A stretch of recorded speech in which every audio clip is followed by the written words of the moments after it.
On April 23, 1991, the United States Air Force chose the wrong stealth fighter. Northrop's F-23 Black Widow II was faster, stealthier, and longer range than the aircraft that became the F-22 Raptor, but it lost. Now, with sixth-generation fighters entering development, the design philosophy Northrop bet everything on looks less like a Cold War mistake and more like a prophecy for the future. Join us as we break down what a revived Black Widow II could become. The advanced tactical fighter competition began in the early 1980s when American spy satellites spotted Soviet Su-27 and MiG-29 prototypes that threatened to erase the combat edge enjoyed by the F-15 Eagle and F-16 Fighting Falcon. The United States Air Force needed a fighter that could not only dominate those threats, but could do so while remaining invisible to the radar networks and surface-to-air missile batteries that defended Eastern Europe. Northrop teamed with McDonnell Douglas to answer that requirement, and the result looked like an aircraft that had arrived from the next century. Northrop built two prototypes, and the first lifted off from Edwards Air Force Base on August 27, 1990. By then, Northrop had already poured over $600 million into the program, a bet placed on engineering over salesmanship. The numbers the Black Widow II posted during flight tests stood out. It reached Mach 2.2 at altitude, a full step beyond the speeds most fighters of its generation could sustain. Evaluators clocked its supercruise speed, the velocity it could maintain without fuel-guzzling afterburners, at Mach 1.72. The ferry range stretched to 2,400 nautical miles, and the combat radius covered 700 to 800 nautical miles depending on the mission profile. They represented a different category of aircraft, one built to strike far, strike fast, and vanish completely before the enemy ever knew it had been there. However, on April 23, 1991, the Air Force announced that Lockheed's YF-22 had won the competition. The decision produced the F-22 Raptor, an aircraft most experts regard as the most dominant air superiority fighter ever built. Officials retired the YF-23 to museum hangars. One sits at the National Museum of the Air Force in Dayton. The other rests at the Western Museum of Flight in California. The F-22 offered thrust vectoring nozzles and extreme agility, capabilities that appealed deeply to a generation of fighter officers trained to win within visual range dogfights. The YF-23 sacrificed some of that maneuverability for raw speed, extended range, and a radar signature that tests showed was smaller from nearly every angle during testing. That trade-off lost the argument in the 1990s, but looks entirely different in the 2030s. It was optimized for a style of air warfare the Air Force didn't yet believe in. Numbers on a page never explain what made the Black Widow too nearly impossible for enemy ground-based radar networks to detect before it fired a single shot. The answer is simple. Northrop treated stealth not as a coating, but as the governing law of the aircraft's shape. Northrop's team came directly from the B-2 Spirit program. Sandusky and Liu had studied how radar waves interact with curved surfaces and aligned edges. They applied that knowledge to a fighter planform that looked alien on any 1990s flight line. The YF-23's diamond wings weren't chosen for style. They were calculated to reduce radar reflecting edges and align surfaces so that energy scattered away from the transmitter rather than bouncing back. The aircraft replaced conventional tails with two all-moving V-tail rudder vaders that engineers often called butterfly tails. This reduced control surfaces from 4 to 2, cutting corners, joints, and radar reflection opportunities. The tails also shielded the engine exhaust area from below, which immediately shrank the infrared signature that heat-seeking missiles hunt. The intakes used S-ducts, serpentine passages that hid the spinning compressor faces from frontal radar. A head-on radar couldn't see the circular engine face that gives most fighters away. Instead, it saw carefully shaped inlet walls that scattered the signal. The nose carried pronounced chine edges that blended into curved Gaussian surfaces, earning the mock-ups the nickname platypus. Every curve served a purpose, and every edge was aligned to a common set of angles, so that radar returns concentrated in only a few narrow directions the enemy could exploit. An enemy radar operator looking at a head-on YF-23 would see nothing but background noise and scattered reflections indistinguishable from birds, weather clutter, or the routine false returns that plague every early warning radar display. However, the most distinctive feature sat at the rear. The F-23 used flattened, shielded exhaust troughs rather than conventional circular nozzles. Hot exhaust gases channeled into wide channels mixed with cooler boundary layer air before leaving the aircraft. This drastically reduced the infrared signature visible to sensors below and behind, the exact angles enemy fighters and surface-to-air missiles typically attack from. The exhaust tiles weren't ceramic heat shields, but formed a composite structure built to diffuse and cool the engine's thermal output. All of this came at a cost. The F-23 traded some extreme agility for multispectral survivability. It couldn't turn inside an F-22 in a dogfight, but in an era of beyond visual range combat and networked kill chains, the ability to approach unseen has become far more important than the ability to outturn an enemy in close quarters. That is why one design choice from the Black Widow 2 looks more relevant to sixth-generation requirements than anything the F-22 was built around. Those are the facts of history. Now here's where it gets interesting. The real question isn't what the F-23 achieved during its brief test program in 1990, but what those same achievements would mean on a modern, contested battlefield. The F-23's performance envelope extended well beyond raw speed. Super cruise at Mach 1.72 meant the aircraft could sustain supersonic pursuit or escape without igniting afterburners and announcing its position to every infrared sensor in the battlespace. Afterburners burn fuel at a ruinous rate and produce a thermal plume that infrared sensors can spot from many miles away in any weather. By avoiding them, the Black Widow 2 could close on a target or break contact while remaining thermally quiet. The dash speed of Mach 2.2 at high altitude placed the F-23 in a category that few fighters before or since have ever reached. More importantly, those range figures meant the Black Widow 2 could police enormous swaths of airspace and strike deep into enemy territory before turning back toward base. Those distances matter because they define how many targets a single aircraft can cover and how far it can penetrate before needing to refuel. In the vast distances of the Pacific Theater, where island chains sit hundreds of miles apart, range isn't a luxury, it's a requirement.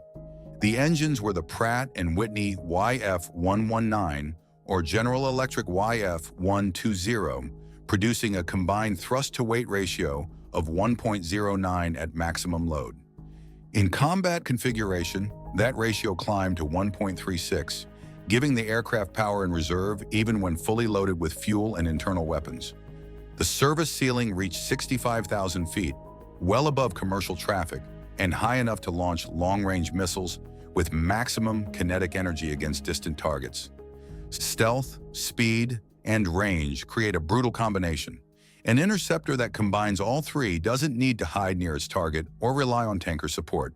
It can approach from unexpected directions, attack before defensive systems fully activate, and withdraw before retaliation arrives. That operating concept matches exactly what the United States Air Force now describes as the central design mission driving its next-generation air dominance fighter fleet. But speculation only matters if it wins. It's time to put this aircraft in the arena it was built for. A modernized F-23 Black Widow 2 wouldn't be a museum piece. It would be a fundamentally different aircraft built around a shape already proven stealthier than the F-22 from nearly every aspect. The upgrades would start with the engines. Adaptive cycle engines like the XA-103 under development for the NGAD program can shift between fuel-efficient cruise and high-thrust combat modes in flight. That technology didn't exist in 1990. Paired with the F-23's efficient aerodynamics, it would push supercruise well past Mach 1.72 and give the aircraft a combat radius in the thousands of nautical miles rather than hundreds. The materials have also changed. Advanced radar-absorbing coatings and composites developed since the ATF competition would shrink the radar signature even further. The original F-23 was already measurably stealthier than its rival, according to test data. A modernized version with contemporary materials could approach levels of low observability previously reserved for strategic bombers like the B-2 Spirit and B-21 Raider. Inside the cockpit, the story changes completely. The original prototypes carried no mission avionics, as they were airframe demonstrators.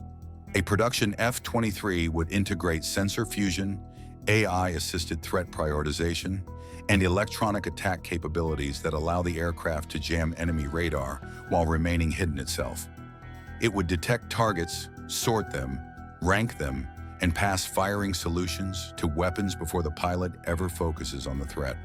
The weapons bay would also evolve. The original YF-23 carried a deep internal bay designed for 6 AIM, 120 AM, RAAM missiles. A modern variant could carry larger hypersonic missiles, directed energy weapons for close-in defense, and mixed munitions without ever breaking stealth by opening an external hardpoint. Perhaps the most important upgrade would sit outside the aircraft itself.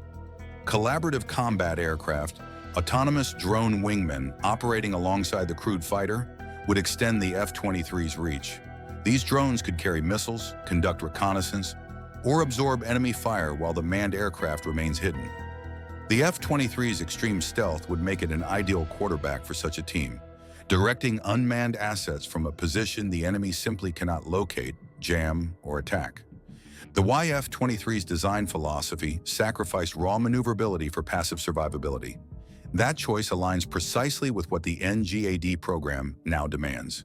The Air Force's next fighter is expected to prioritize long-range, extreme stealth, and sensor shooter integration, while treating traditional dogfighting agility as a secondary concern for the first time since the 1970s. The Black Widow II was built for that mission 3 decades before anyone wrote the requirement. The competition isn't standing still. China's Chengdu J-36 and Shenyang J-50 programs are already flying prototype airframes designed for long-range strike across the vast contested Pacific. These are real aircraft accumulating flight hours, while American 6th-generation programs remain on drawing boards. The J-36 in particular carries the hallmarks of an interceptor built to deny access to vast stretches of ocean. Against that threat, the Boeing F-47 NGAD program promises a combat radius exceeding 1,000 nautical miles, Mach 2+ speed, and full integration with collaborative combat aircraft wingmen. The F-47 is designed to do what the YF-23 philosophy always pointed toward: extreme stealth, long reach, and networked killing power. The irony is almost painful. The aircraft the Air Force rejected in 1991 is now the exact blueprint it's racing to build in 2028. In 1991, the Air Force chose agility because the fighter mafia still believed in close-range dogfights. 3 decades later, the same service is building an aircraft that prioritizes the exact same trade-offs the YF-23 offered before most of today's fighter pilots were born in the 1990s. The Black Widow II wasn't a failure. It was simply built for a war that hadn't started yet. But revival faces real obstacles. Northrop Grumman is now fully committed to the B-21 Raider, a program that consumes the company's attention, production capacity, and nearly all available political capital within the Pentagon. The FB-23 bomber variant was proposed in 2004 and rejected in the 2006 Quadrennial Defense Review. Japan considered a modernized F-23 for its FX program in 2018 and declined due to cost. The industrial moment has passed. That doesn't mean the design philosophy died with it. Every stealth fighter built since the YF-23 first flew has moved closer to the exact priorities Northrop quietly established in 1990 and refined during the bitter ATF competition against Lockheed. The F-23 Black Widow II may never leave the ground again, but its ghost is already in the cockpit of every next-generation fighter, now taking shape. That's the legacy of a design that was simply too far ahead of its time. The YF-23 didn't fail. It was built for a war that hadn't started yet. As the Russo-Ukrainian war continues to wage on intensely, Russia has made a daring move that no one saw coming. This country just unveiled a $300 million fighter jet packed with incredible speed and devastating firepower. Built to dominate the skies, this jet is not only faster but also highly agile, with the potential to engage and outmatch even the advanced American F-35 in aerial combat. What makes this fighter jet so unique? Could it really subdue the F-35? Join us as we explore the groundbreaking features of Russia's insane new $300 million fighter jet that can destroy the F-35 in seconds. The Sukhoi Su-75 Checkmate, also known as the Checkmate, is an impressive new addition to the world of fighter jets.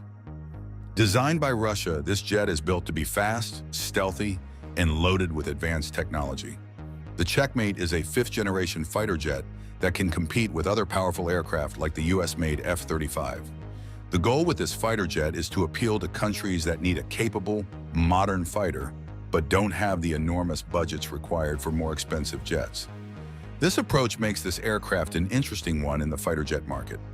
What makes this jet unique is its focus on stealth technology, which makes it hard to detect by enemy radar. The engineers who designed it worked carefully on its shape, using special angles and materials to reflect as little radar energy as possible. This means the jet has smooth surfaces and a carefully designed body that deflects radar waves, making it much harder for enemies to spot. Instead of hanging weapons on its wings, as many older jets do, this aircraft hides its weapons inside the aircraft. This hidden design doesn't just help with stealth, it also reduces drag, which lets the plane fly faster and with greater maneuverability. Unlike many modern fighter jets, this fighter aircraft uses a single-engine design. Most advanced fighters, like the F-22 and Su-57, use two engines to reach higher speeds and handle heavier loads. But a single-engine design makes it cheaper to produce and maintain, which lowers its overall operating costs. Despite having only one engine, this jet is very fast and agile. It is powered by a version of the AL-41F1 engine, which is a powerful and reliable engine used in other Russian jets. This engine can potentially allow the jet to reach speeds of up to Mach 1.8, letting it keep up with other fifth-generation fighters while using less fuel.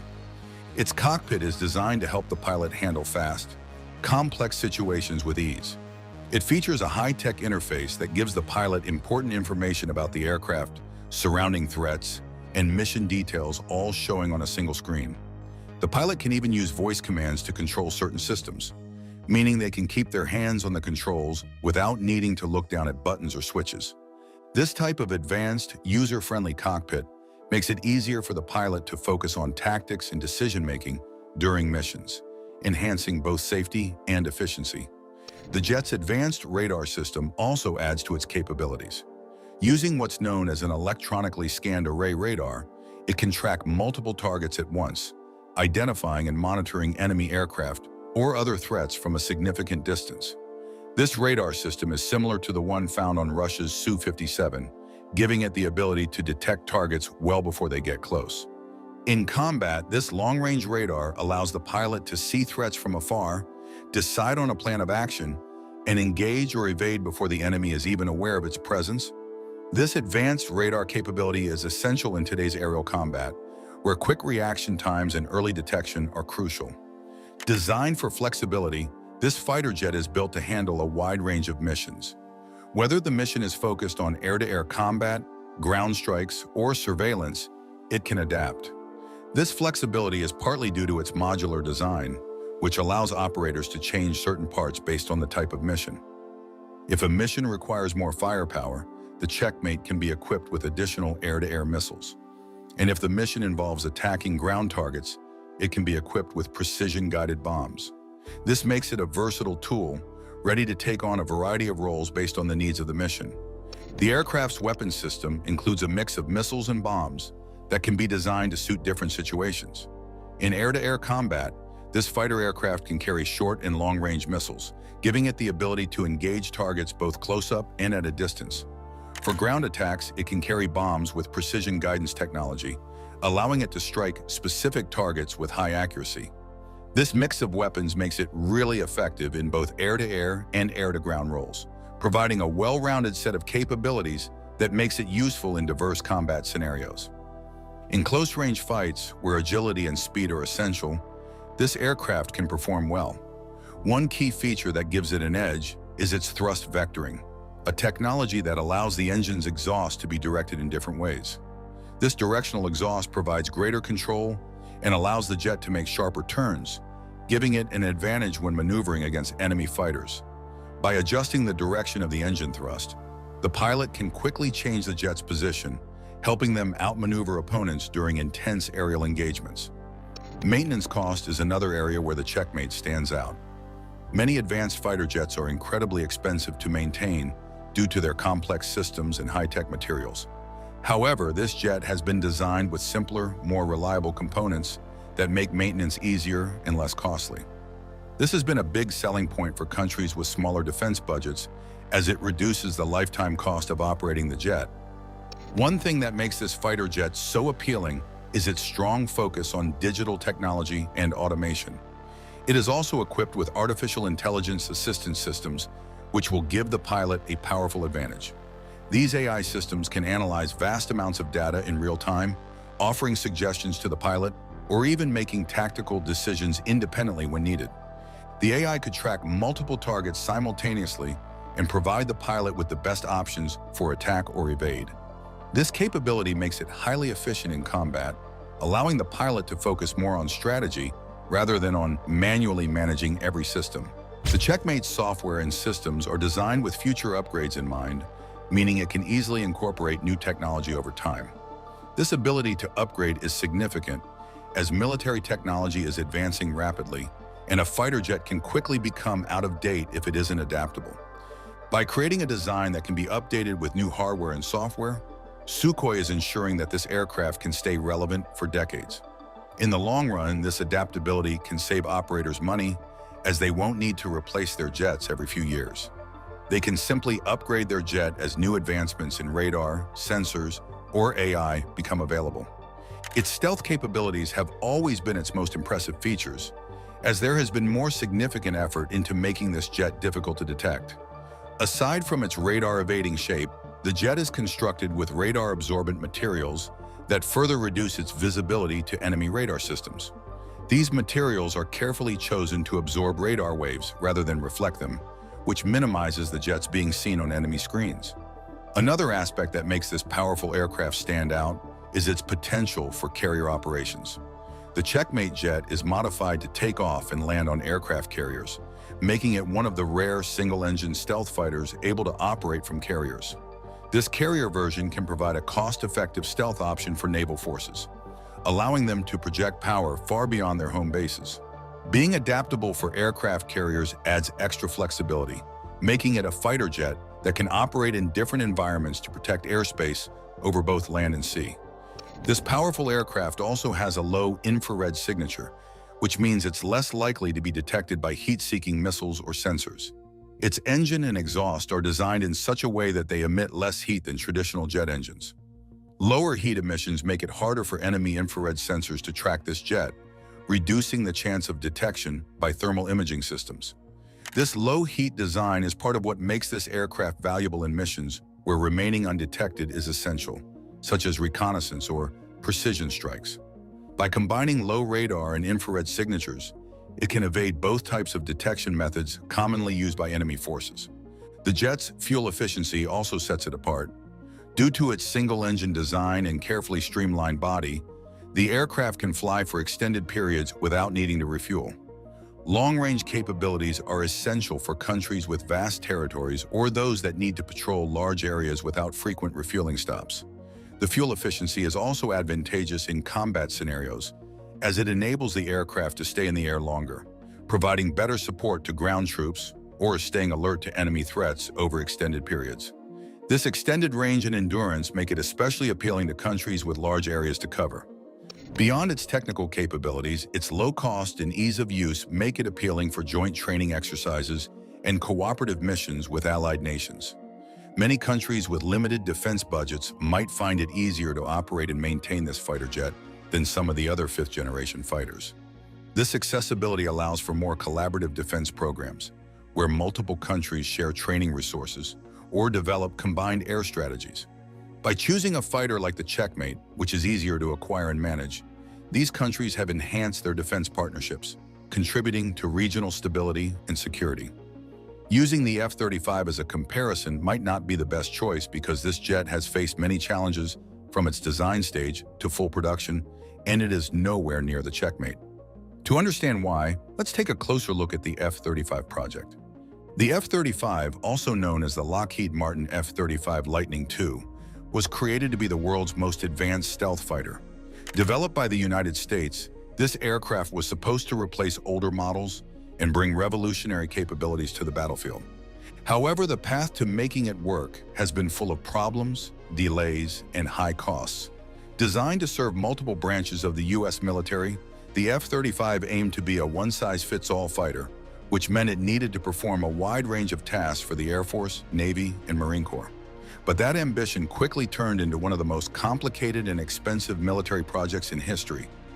One major reason the F-35 became so complex is that it was built in three versions, having the F-35A for conventional takeoff and landing, the F-35B with short takeoff and vertical landing for the Marines, and the F-35C for aircraft carrier operations for the Navy. Each version had to meet different needs, making it difficult for engineers to design a single jet that could perform so many roles. This challenge led to technical issues and increased the time and money required to bring each version to life. One unique feature of the F-35 is its advanced stealth technology, designed to make it nearly invisible to enemy radar. Its special shape and materials help reduce its radar signature, so it's harder to detect in combat. While this stealth capability gives the F-35 an edge in sneaking past enemy defenses, it also makes the jet more expensive to maintain.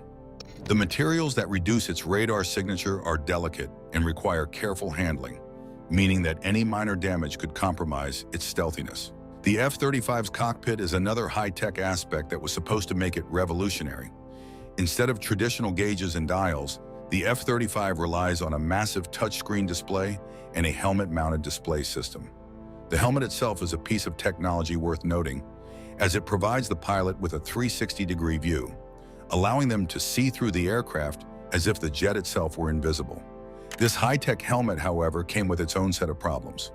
Priced at hundreds of thousands of dollars per unit, it's also heavy and uncomfortable, leading to concerns for pilots, especially in high-stress combat scenarios.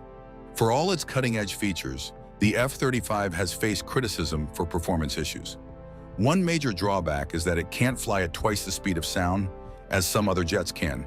In fact, the F-35's supersonic flight mode is limited to brief bursts, and there's even a warning on its control panel advising pilots to use it only in emergencies. While it's still fast, this limitation restricts its ability to perform at the speeds that many other fighter jets can reach, which could be a disadvantage in high-speed air combat. Additionally, the F-35 relies heavily on complex software to function, with millions of lines of code running its systems. This reliance on software has led to frequent glitches and has made the jet more prone to technical issues. The software complications mean that the F-35 often needs updates and troubleshooting, which has slowed down its deployment and made it harder to keep ready for action. In combat situations, any software problem could potentially limit the jet's effectiveness, raising questions about its reliability on the battlefield. The F-35 is also known for being costly to maintain. The price tag of around $80 million per jet and the maintenance costs add up significantly over time. The advanced stealth coatings need constant care, and any repairs to their sensitive technology require specialized tools and expertise, further driving up costs. This high upkeep has made it challenging for some countries to justify the expense, even if they were initially interested in purchasing the jet. Another problem that has troubled the F-35 is its ability to be ready for missions. The aircraft has faced problems with reliability, and many units have been taken out of operation for repairs at any given time. Its engine, while powerful, has faced issues, including failures in its heat-resistant coating, which can lead to expensive repairs. These maintenance delays mean that not all F-35s are flight-ready at the same time, reducing the fleet's overall effectiveness in large-scale operations. Despite these setbacks, the F-35 does have impressive weapons. It can carry a range of missiles and bombs, with an internal weapons bay that allows it to remain stealthy while still being powerful. For missions where stealth isn't as critical, it can also carry additional weapons on external mounts. This flexibility in armament allows the F-35 to perform both air-to-air and air-to-ground attacks, making it a versatile choice for a variety of missions. One of the most innovative aspects of the F-35 is its ability to gather and share information with other units in real time. It can connect with other F-35s and allied forces, creating a networked view of the battlefield.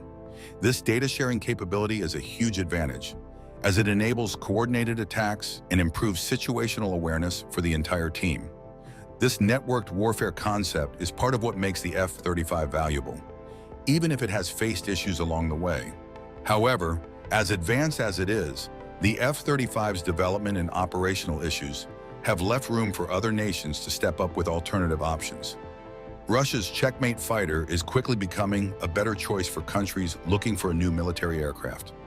Many nations are turning away from the F-35 because of its high costs and complicated technology. The Checkmate's designers have even considered future updates to keep the jet competitive in a changing world. The Russian aircraft company has mentioned the plans to create an unmanned version of the Checkmate, which would allow it to be used as a drone. In this unmanned mode, it could fly missions without a human pilot, potentially being controlled from a base far away. This capability would be useful for high-risk missions, where sending a human pilot might be too dangerous. The possibility of an unmanned development shows that the country is thinking ahead and aiming to keep the aircraft relevant for future warfare needs. It has also been that a two-seater version of the Checkmate will be developed soon. This development would allow for a co-pilot or systems officer to join the mission, providing additional support in high-stakes operations. The second crew member could take charge of managing weapon systems, communications, or electronic warfare, allowing the main pilot to focus entirely on flying and tactics. A two-seater variant would be useful for complex missions that require extensive multitasking or coordination with other units, giving air forces even more flexibility in mission planning. This fighter aircraft represents a significant shift in fighter jet design philosophy. By balancing affordability with advanced technology, it is also challenging the traditional fact that fifth-generation fighters must come with sky-high price tags. With this jet, countries that could not previously afford fifth-generation technology now have a potential entry point into the world of stealth and digital warfare. This shift could have a lasting impact on global air combat, making advanced air capabilities accessible to more nations, and, in turn, reshaping military strategies around the world. The Sukhoi Su-75 Checkmate is more than just a new fighter jet. It represents a new approach to fighter design, one that combines stealth, versatility, and affordability. With its AI-driven systems, stealth capabilities, adaptability for various missions, and future-focused design, it has the potential to make fifth-generation combat technology available to a broader range of countries. By providing a fighter jet that balances advanced features with cost-effective operation, this fighter jet could redefine the expectations for modern fighter jets in the years to come. Russia's Checkmate fighter jet isn't just a new player in the aviation world, but it's built with the ambition to outmaneuver and outperform, especially against competitors like the F-35. Packed with features that blend stealth, speed, and striking power, the aircraft is designed to capitalize on the weaknesses of the F-35 and to dominate in combat scenarios where every second counts. A U.S. ally just built a fighter that challenges American air dominance. For years, the Lockheed Martin F-35 Lightning II defined modern air power, so advanced that nations were expected to accept its terms or go without. Then South Korea made a different move. They built their own jet. The KAI KF-21 Baramai isn't just another aircraft. It's a signal of changing dominance. What does it really mean for the F-35's dominance? And why are analysts paying close attention now? Join us as we unveil the capabilities of the KF-21 that just rendered the F-35 obsolete. On paper, the F-35 looks unstoppable.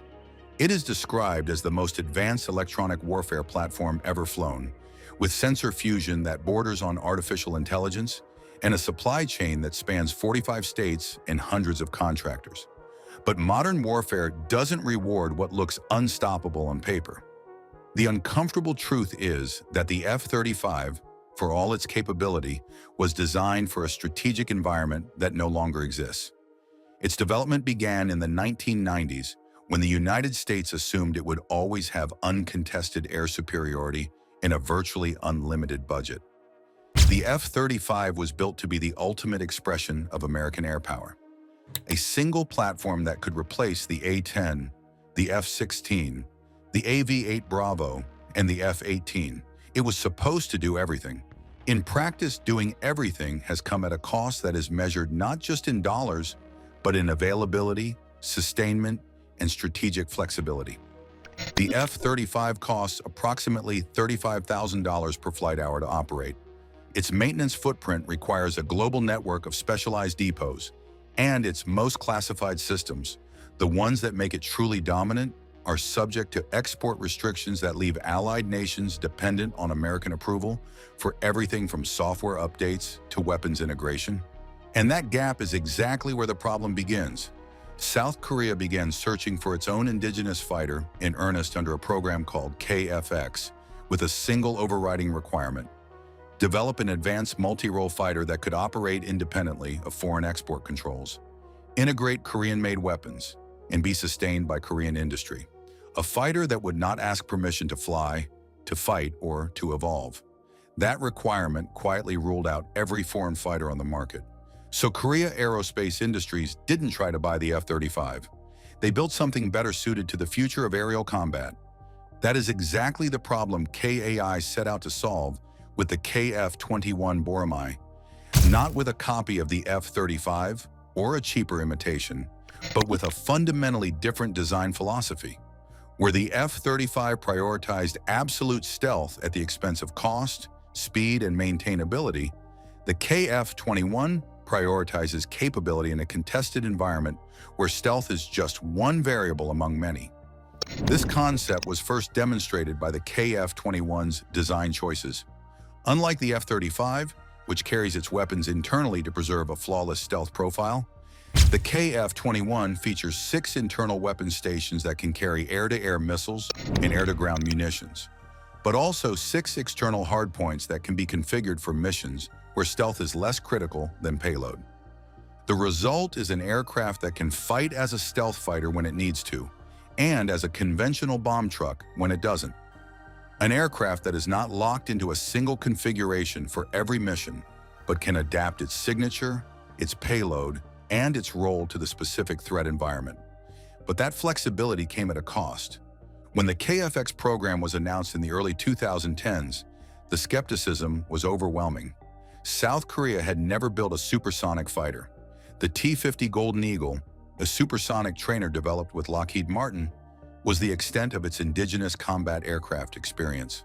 Building a twin-engine, stealth-influenced multi-role fighter from scratch was considered impossible by most defense analysts. Indonesia joined the program as a partner in 2010, contributing funding in exchange for technology transfer and production rights. Then Indonesia defaulted on its payments. The program continued without them. The South Korean government committed over 8 trillion won, approximately $6 billion, to see the project through. The first prototype, KF-21 No. 1, rolled out of the Sacheon facility in April 2021.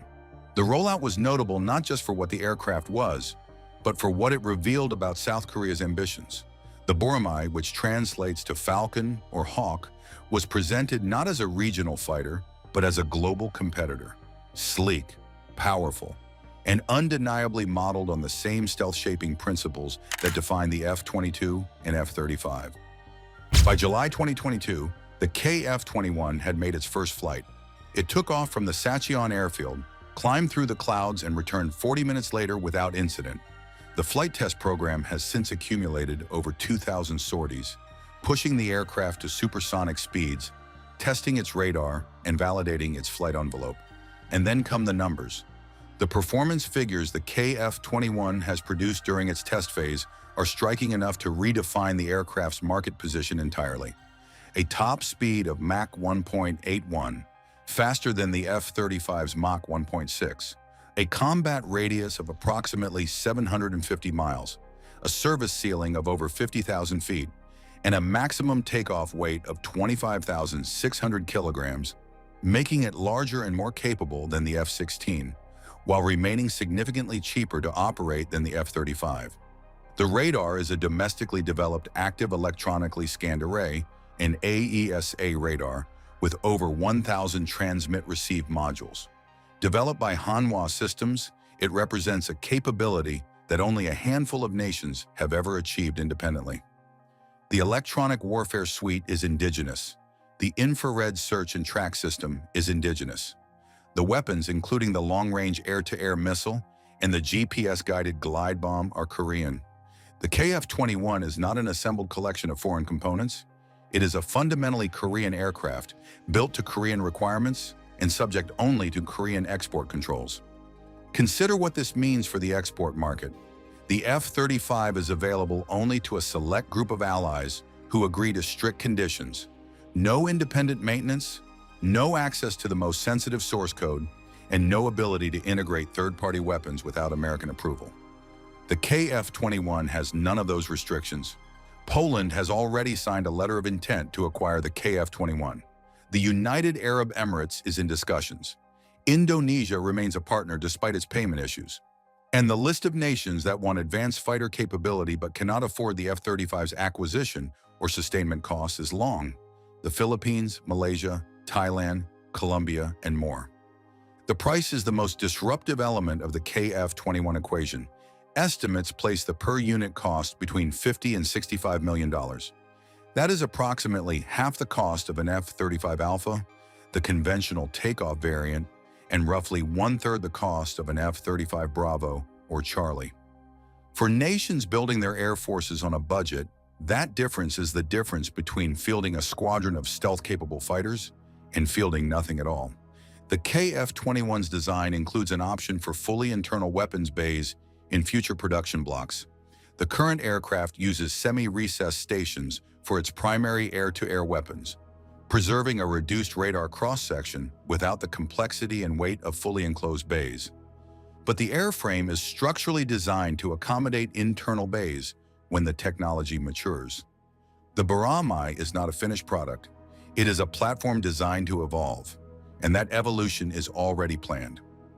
Block 1 of the KF-21, currently in flight test, is an air-to-air focused platform with limited air-to-ground capability. It is designed to enter service with the Republic of Korea Air Force in 2026, replacing aging F-4 Phantoms and F-5 Tigers that have been in service since the Vietnam War. Block 2, scheduled for development beginning in the late 2020s, will introduce full air-to-ground capability in the fully internal weapons base. Block 2 will transform the KF-21 from an air superiority fighter into a true multi-role platform, capable of deep strike, close air support, and anti-ship missions. Block 3, currently in the concept phase, will introduce unmanned teaming capabilities, the ability to control loyal wingman-style drones that fly ahead of the manned fighter, absorbing risk, providing additional sensors, and carrying extra weapons. This is the same operational concept that the United States Air Force is developing for the Next Generation Air Dominance program, but the KF-21 is on track to achieve it at a fraction of the cost. None of this means the KF-21 is without risk. The aircraft is not yet in service. Its radar and electronic warfare systems, while advanced, have not been tested in combat. The supply chain for a domestically produced fighter is unproven at scale, and the aircraft's semi-recessed weapons configuration means its radar cross-section, while reduced, is not truly stealthy in the way the F-22 or F-35 are.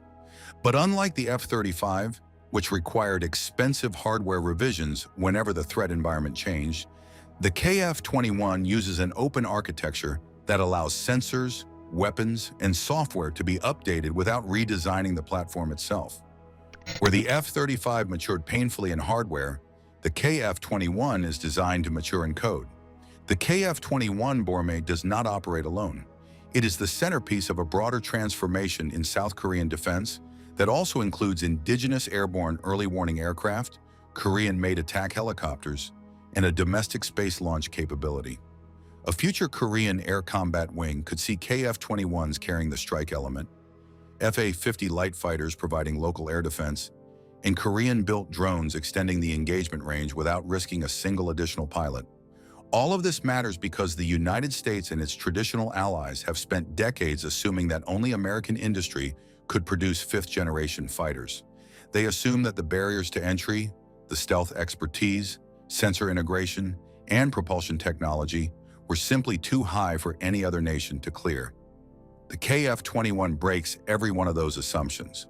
The first production aircraft are scheduled to enter service with the Republic of Korea Air Force by the end of 2026. The flight test program has already cleared supersonic flight, weapons separation, and radar performance validation. The production facility in Sicheon is tooled and ready, and KAI has already committed to expanding its export marketing efforts across Asia, the Middle East, and South America. The impossible fighter, the aircraft that was supposed to be too complex, too expensive, and too advanced for a nation with no prior fighter development experience, is becoming the standard. The fundamental insight that an aircraft combining advanced sensors, reduced observability, and affordable sustainment creates strategic independence that no amount of pure stealth can match will remain valid regardless of how the technology evolves. The F-21 is the first full expression of that idea at operational scale, but it won't be the last. Because this isn't just a cheaper F-35, it's the moment the monopoly on fifth-generation fighter technology stops being absolute. For 2 decades, the F-35 has defined what it means to be a fifth-generation fighter: expensive, exclusive, and dependent. South Korea just built the alternative. Can the United States F-35 withstand the threat of Chinese hypersonic weapons? Recent advancements in China's hypersonic technology have raised global concerns, sparking questions about whether the United States is losing its technological edge. Does the U.S. have the capability to counter these hypersonic threats, or is it at risk of falling behind in this critical area of defense?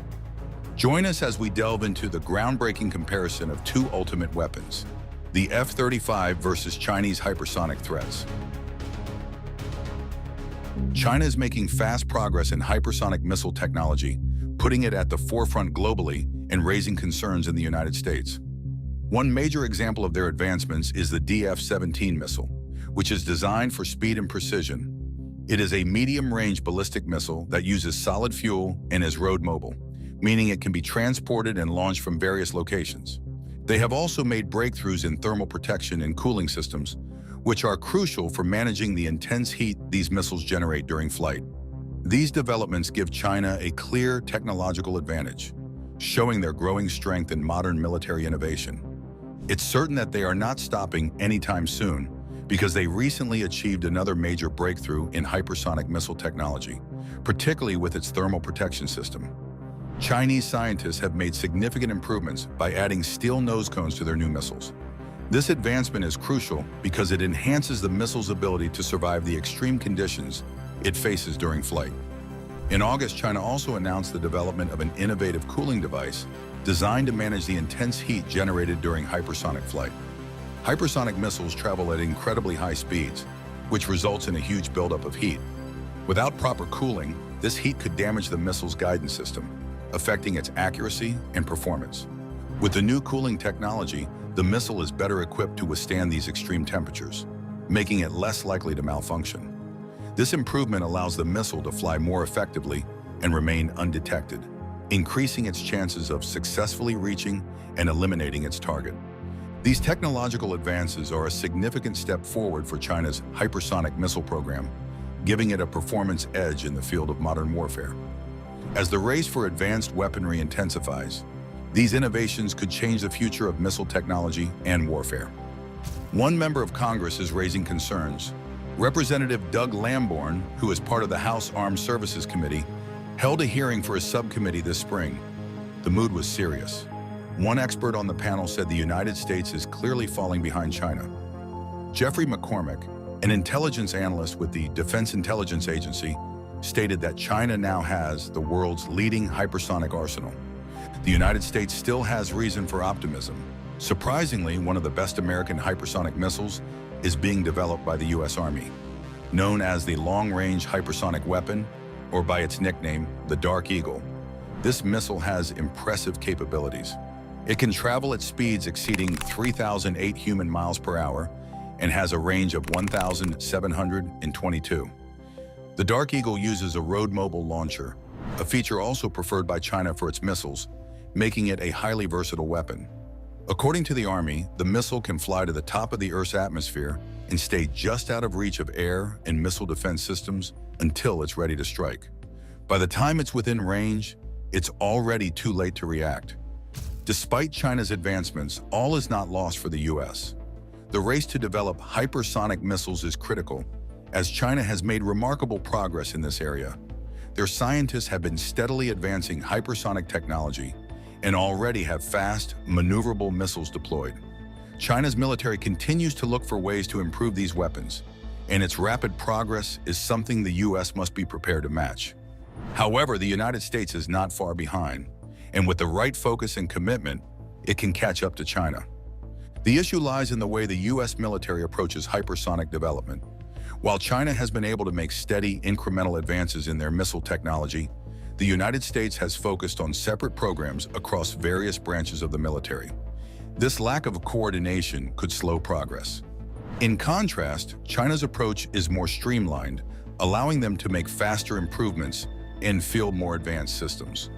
There's still a chance for the U.S. to regain its lead, but it will require strong, focused efforts.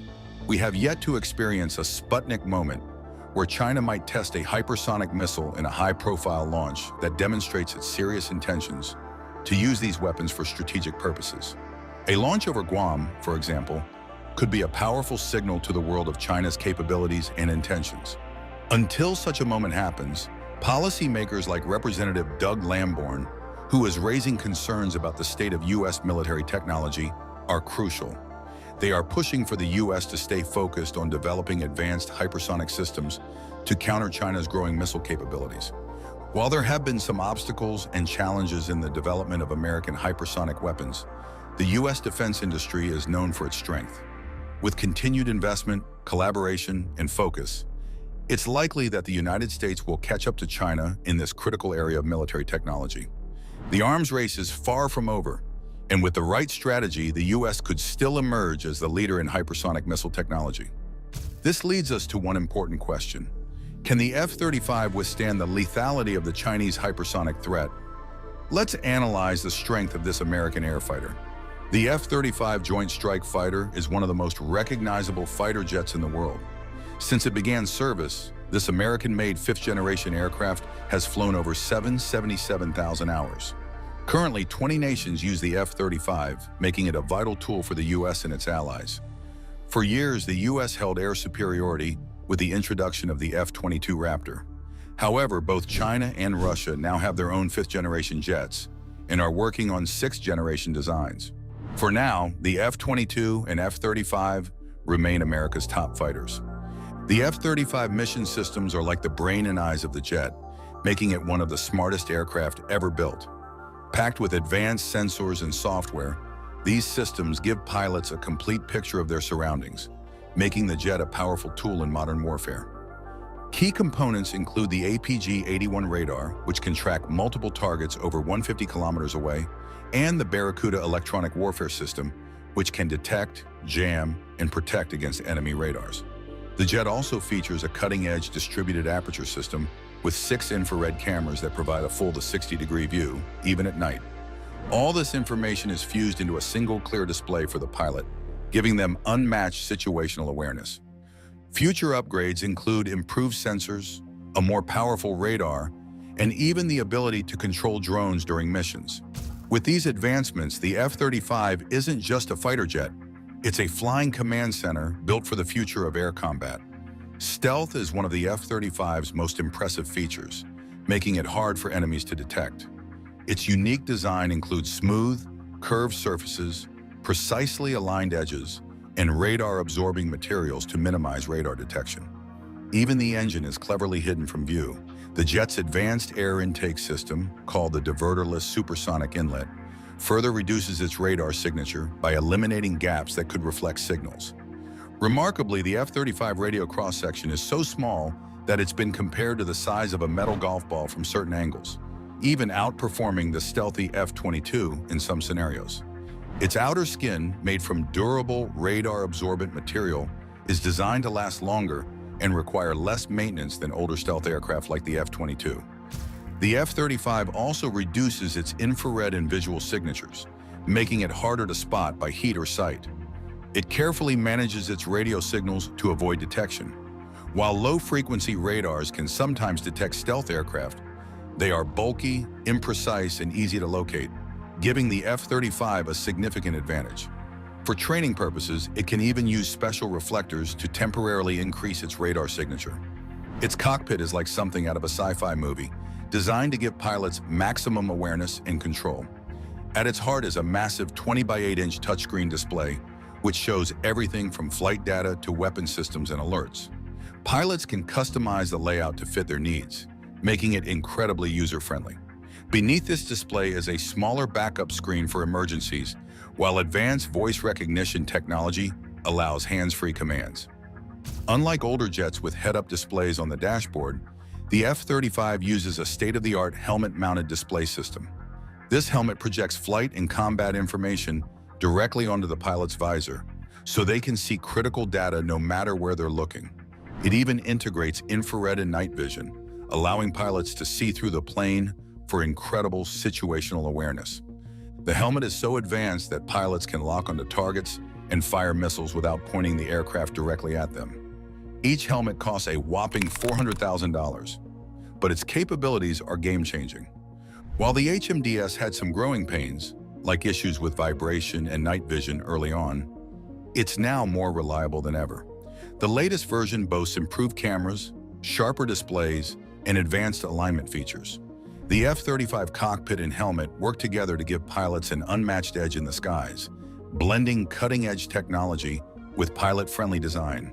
Without going on and on about the capabilities of the F-35, to answer the question, it is unlikely for this American aircraft to be able to directly withstand a hit from a modern Chinese hypersonic missile due to their extreme speed, maneuverability, and difficulty in detection, making them very hard to intercept with current technology.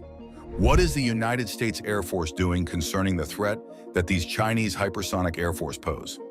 The United States Department of Defense is ramping up spending on hypersonic weapons after years of warnings that China is pulling ahead in this technology. However, this new arms race comes with risks, especially as relations between the US and China continue to worsen. And there's limited information about China's advancements in this field. Hypersonic weapons, which travel faster than Mach 5, aren't a new concept. The US has been testing them since the 1950s. But investment in these systems slowed over the years. Meanwhile, China and Russia have made significant progress in their hypersonic programs. Russia recently demonstrated its capability by using 6 hypersonic Kinzhal missiles in Ukraine, the largest single deployment of these weapons during the war. Other nations, including Australia, South and North Korea, Japan, India, and Germany, are also developing hypersonic weapons. The US is now increasing funding and efforts to catch up, but the timing is tense, with US-China relations at their lowest point in decades. This competition could shape the future of global military power. The US Department of Defense reportedly plans to allocate $15 billion for hypersonic weapons development for the Army and Air Force between 2023 and 2027, as highlighted in a Congressional Budget Office report. This figure excludes the Navy's program, which recently awarded a $1.1 billion contract to Lockheed Martin for integrating hypersonic systems into Zumwalt-class destroyers. Experts have indicated that the US may be lagging behind China in this field. Reports noted that China's 2021 test of a nuclear-capable hypersonic weapon surprised many in the defense sector, showcasing advanced capabilities that exceeded expectations. It has been suggested that America's previous technological dominance, once considered untouchable, is now being challenged by China's progress. Observers have pointed out that this shift has spurred the US to accelerate its efforts in several areas. Concerns have also been raised about the absence of treaties governing hypersonic weapons, a situation some believe could lead to global instability, as seen during the Cuban Missile Crisis. However, analysts have noted that the major powers in this domain appear unwilling to pursue such agreements at present.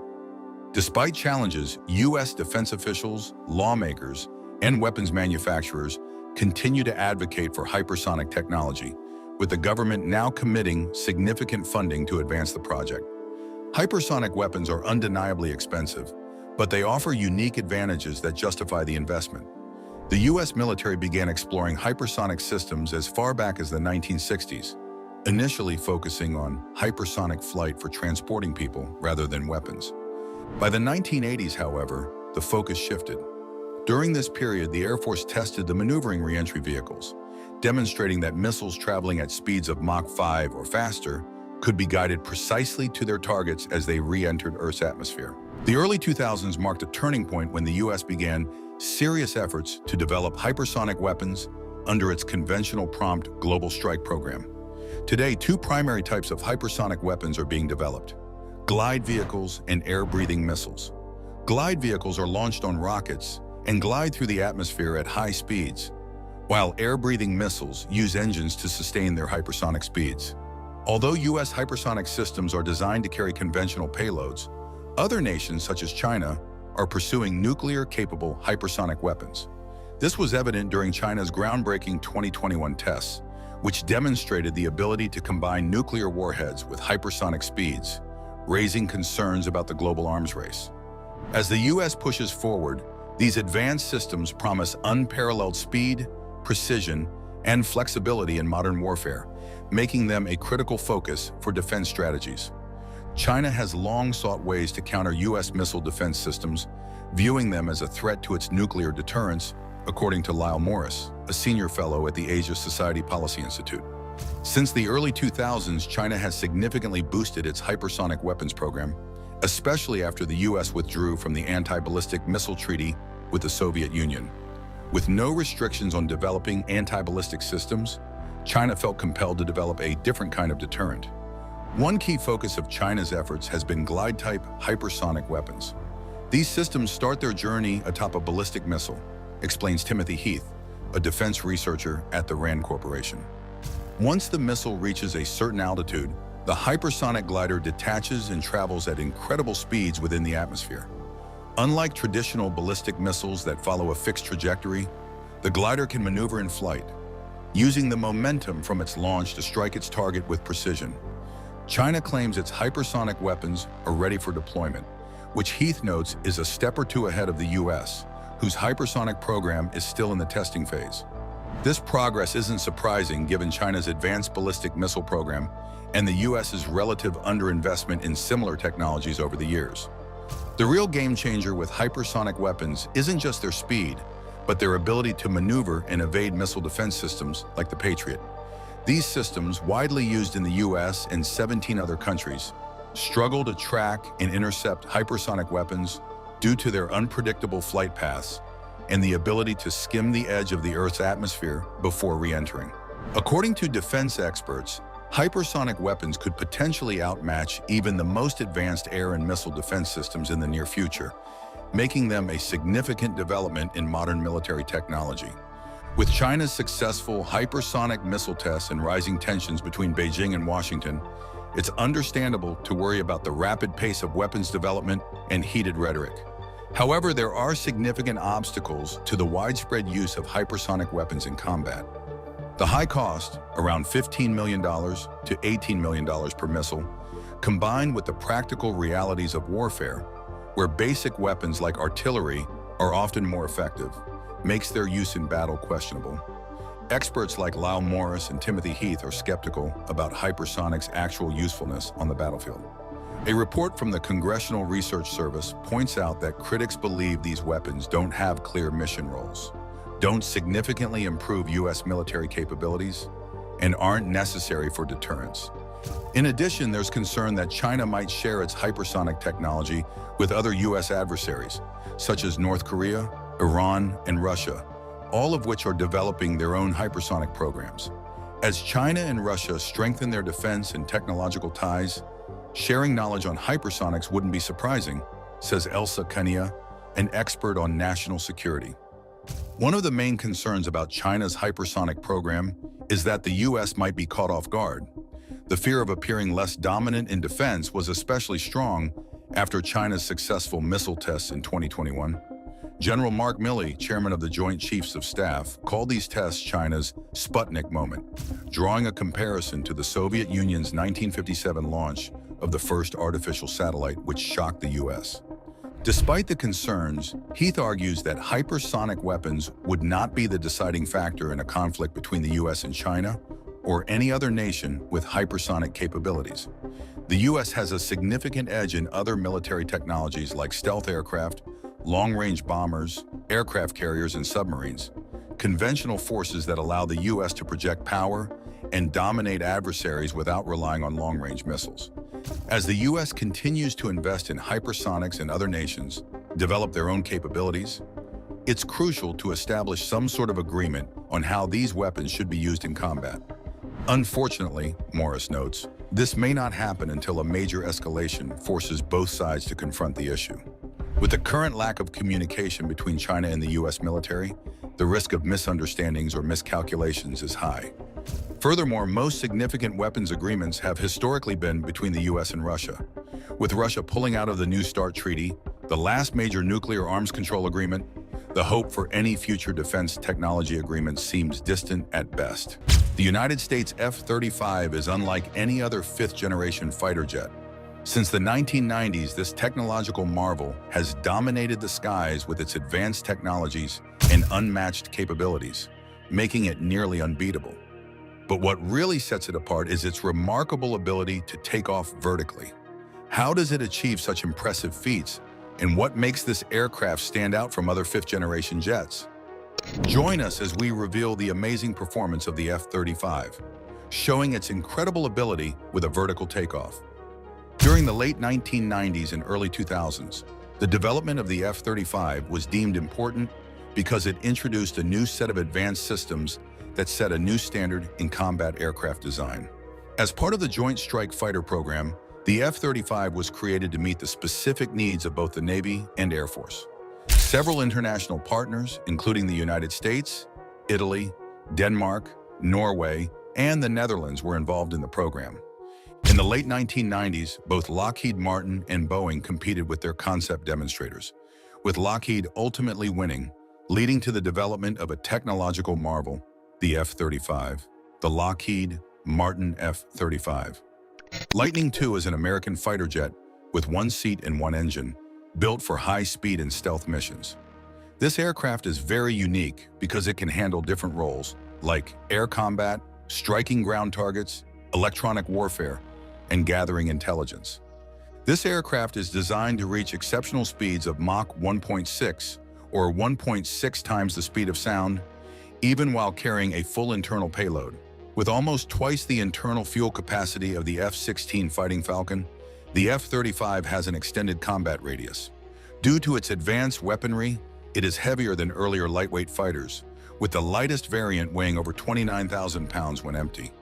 It comes in three versions: the conventional takeoff and landing F-35A, the short takeoff and vertical landing F-35B, and the carrier-based F-35C. One of the most significant upgrades in the F-35 is its advanced technology. Built using lessons from the F-22 Raptor, it features sophisticated sensors and avionics. Its open architecture allows for continuous updates and improvements over time. Amidst its mind-blowing features, this aircraft stands out for its ability to take off and land vertically. This unique feature allows it to operate from diverse locations like aircraft carriers, small airfields, and even urban areas, making it highly adaptable. The F-35 ability to take off and land vertically relies on its powerful engine and a special lift fan. Located at the rear, this lift fan is powered by the same engine that propels the aircraft forward. When activated, the fan pushes air downwards, generating enough lift to allow vertical takeoff. Here's how it works. The pilot activates the lift fan, which directs air downward to create an upward force.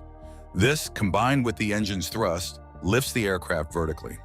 Once it's airborne, the pilot shifts from vertical to horizontal flight. This vertical takeoff capability offers many advantages. The F-35 can launch from a wide range of locations, including small airfields and aircraft carriers, giving it great operational flexibility. It also doesn't need a long runway, reducing the need for infrastructure. Additionally, it can operate in remote or dangerous areas, making it harder for enemies to target. While this capability is quite impressive, this aircraft's design is also intriguing. Let's explore the features of this fight-generation masterpiece. Stealth is a huge part of the F-35 design. To stay hidden from its enemies, the jet's body is carefully shaped, with smooth curves and aligned edges to deflect radar waves, and it's coated with radar-absorbent materials. Its unique air intake design, called the diverterless supersonic inlet, keeps the engine hidden from radar while letting air in efficiently. This stealth setup makes the F-35 appear as small as a golf ball on radar at certain angles, and can sometimes even rival the stealth of the F-22. The aircraft also uses special coatings that are more durable than older stealth jets, meaning they need less upkeep. It has reduced infrared and visual signatures and tightly controls radio signals to avoid detection. The F-35 is primarily stealthy against high-frequency radar, though low-frequency radars can still detect it. But those are less precise and easier to spot. This technological marvel can also attach special reflectors to make itself visible when needed. However, there is one area where the F-35 falls short: its noise. At bases in places like Arizona and Florida, the sound has raised concerns. While its noise level is similar to older jets like the F-16, the F-35 lower frequency rumble is more noticeable. Some studies suggest its noise isn't much louder than the F-16 or F/A-18, but the deeper vibrations are easier to feel, making it stand out more. Despite this, the F-35 mission systems are among its most impressive features, showcasing cutting-edge technology that greatly enhances its performance. Bringing together a complex mix of sensors and software, these systems provide pilots with a powerful edge in battle. From radar to electronic warfare and advanced targeting cameras, every component works seamlessly to offer a complete view of the battlefield, boosting the pilot's awareness and ability to control missions in high-tech, networked warfare. The software behind this is huge, with over 8 million lines of code. Using common parts helps make updates easier and more affordable across the fleet. This high-level software, especially the parts that merge data from different sensors, took time to develop and caused some delays in the F-35 program. The F-35's radar and sensor systems are packed with advanced tech to help pilots see and respond to threats quickly and accurately. The APG-81 radar can track multiple targets over 150 kilometers away and is angled for stealth. Working with it is the AAQ-37 DAS, which uses 6 infrared sensors to give a full 360-degree view, alerting the pilot to incoming missiles and providing infrared night vision directly to their helmet. The ASQ-239 Barracuda electronic warfare system adds even more defense, with 10 antennas around the jet for warning and jamming enemy radars. This system also helps pilots pinpoint threats and deploy countermeasures. The AAQ-40 EOTS under the jet's nose enables laser targeting and long-range infrared tracking, while the ASQ-242 CNI suite allows the F-35 to send information to other planes without compromising stealth. The F-35 is built to upgrade over time, with improvements like the upcoming Technology Refresh 3, which adds a faster processor and better display. Future upgrades include a new radar, the APG-85, and possibly an advanced EOTS. The F-35 could even direct unmanned drones in the future, coordinating attacks using its advanced sensors and communications. Let's move on to where the action is: the cockpit. The F-35 cockpit is designed to keep the pilot fully aware and in control. It features a large 20 by 80-inch touchscreen display showing flight data, weapons, communications, and alerts, which the pilot can arrange to their preference. A smaller screen below acts as a backup. Instead of a traditional head-up display, important flight and combat info appears on the pilot's helmet visor. The cockpit includes voice control, a one-piece tinted canopy with a strong internal frame, and a Martin Baker ejection seat with a twin catapult system for emergencies. The F-35 has a side stick and throttle setup, and for life support, it has an onboard oxygen generation system powered by the jet's main power system, with extra oxygen available for emergencies. The helmet display is a standout feature, putting crucial flight and combat info right on the pilot's visor so they can see it no matter where they're looking. This helmet, called the HMDS, even shows infrared and night vision images, letting the pilot see through the jet itself. With the HMDS, pilots can target and fire missiles at objects without needing to face directly toward them. Each helmet costs a hefty $400,000 and is a bit heavier than standard helmets, which raises safety concerns for lighter pilots during ejection. The helmet's early versions had issues like shaking, blurry vision, and night vision problems. To address this, Lockheed Martin and Elbit considered a backup helmet, working with BAE Systems to develop one in 2011. However, after improvements to the HMDS, the backup plan was dropped in 2013. By 2016, a Gen 3 version of the helmet was introduced with better night vision, clearer displays, auto alignment, and software upgrades. To keep its stealthy shape, the F-35 stores weapons inside two internal bays, each with two stations. The outer stations can hold larger weapons, up to 2,500 pounds for most versions, or 1,500 pounds for the F-35B. These stations can carry powerful bombs and missiles like JDAMs, paveway bombs, and joint standoff weapons. They can also hold several smaller bombs, like the GBU-39 small-diameter bomb, with up to 4 per station for the F-35A and F-35C, and 3 for the F-35B. The inner stations are for air-to-air missiles, like the AIM-120 AMRAAM, and in the future, the AIM-260 JATMR. As of October 2023, the F-35A can also carry the B-61 Mod 12 nuclear bomb. Behind the weapon bays, the F-35 has compartments for countermeasures like flares, chaff, and decoys, adding extra protection during missions. When the F-35 doesn't need stealth, it can carry more weapons on 6 external stations. The wingtip pylons each hold an AIM-9X or AIM-132 ASRAAM missile, angled to keep the aircraft's radar profile low. Each wing also has larger stations that can carry heavier air-to-surface missiles, like the AGM-158 JSSM and LRA-XOM cruise missiles. With internal and external stations, the F-35 can load up to 8 AIM-120 air-to-air missiles and 2 AIM-9s, or a combination of bombs and missiles for ground and air targets. The F-35A has a 25mm GAU-22/A rotary cannon inside the left wing root, ideal for ground targets and more powerful than other USAF fighter guns. The F-35B and F-35C versions use a special multi-mission pod for the gun, which can also carry equipment for different roles like electronic warfare and reconnaissance. Future upgrades are underway. A sidekick rack will boost the internal missile capacity, and new Block 4 improvements will let the F-35B carry more bombs. The aircraft may also integrate new weapons like the AGM-88G AAR-GMER, hypersonic missiles, and even laser weapons. The USAF plans for the F-35A to handle close air support missions, especially in tough contested areas. Despite some critics saying it's not as good as a specialized attack plane, USAF Chief Mark Welsh emphasized the need for effective weapons in CAS roles. This includes guided rockets, fragmentation rockets that break into many small projectiles before hitting, and smaller ammo for gun pods with higher capacity. Fragmentation rockets are particularly powerful, delivering a 1,000-round burst that creates more impact than a traditional strafing run. The F-35 is powered by a single Pratt & Whitney F-135 low-bypass augmented turbofan engine. It produces 28,000 pounds of thrust at military power and 43,000 pounds with the afterburner engaged. The F-135 is based on the F-22's F-119 engine, but features a larger fan and higher bypass ratio, improving subsonic thrust and fuel efficiency.